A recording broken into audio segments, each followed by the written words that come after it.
Hi hello నమస్తే welcome to LP news. నేను తరి రాజశేఖర్. మరో విద్యార్థికి అస్వస్థత, ప్రైవేట్ ఆసుపత్రికి తరలింపు. పెద్దాపూర్ గురుకులంలో వరుస ఘటనలు, విద్యార్థులను పరామర్శించిన జిల్లా కలెక్టర్. పెద్దాపూర్ గురుకుల పాఠశాలలో ఇటీవల విద్యార్థులు పాము కాటుకు గురికావడం సంచలనంగా మారిన విషయం తెలిసిందే.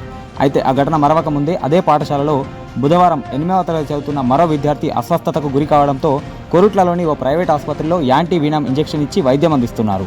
సమాచారం తెలుసుకున్న డిఎంహెచ్ఓ కుమార్, ఆర్డీఓ శ్రీనివాసులు బుధవారం ఆసుపత్రిలో ఉన్న అఖిల్ అనే విద్యార్థి ఆరోగ్యంపై ఆరా తీసి ఎలాంటి అపాయం లేదని తెలిపారు. విద్యార్థి తల్లిదండ్రులు మాత్రం అది పాము కాటే అని ఆరోపించారు.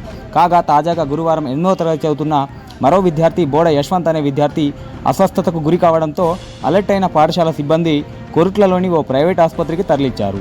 ప్రస్తుతం యశ్వంత్ ఆరోగ్యం నిలకడగా ఉండగా చికిత్స పొందుతున్న విద్యార్థులను జిల్లా కలెక్టర్ బి సత్యప్రసాద్ నేడు పరామర్శించారు. అక్కడ నుండి పెద్దాపూర్ బాలుర గురుకుల పాఠశాలను చేరుకొని పాఠశాల పరిసర ప్రాంతాలను పరిశీలించి పాఠశాల సిబ్బందిని వివరాలు అడిగి తెలుసుకున్నారు. తాజాగా గురువారం అస్వస్థతకు గురైన విద్యార్థి యశ్వంత్ పాము కాటుకు గురయ్యాడా లేదా ఏదైనా కీటకము మరేదైనా జరిగిందా పూర్తి వివరాలు తెలియాల్సి ఉంది.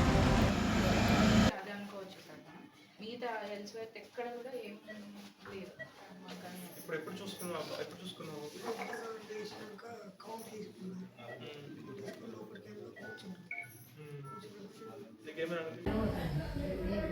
టెన్షన్ పడకు మళ్ళీ ఏం కాదు నాన్న చాలా ఉంది కదా ఆడొక్కటి ఇదొక్కటి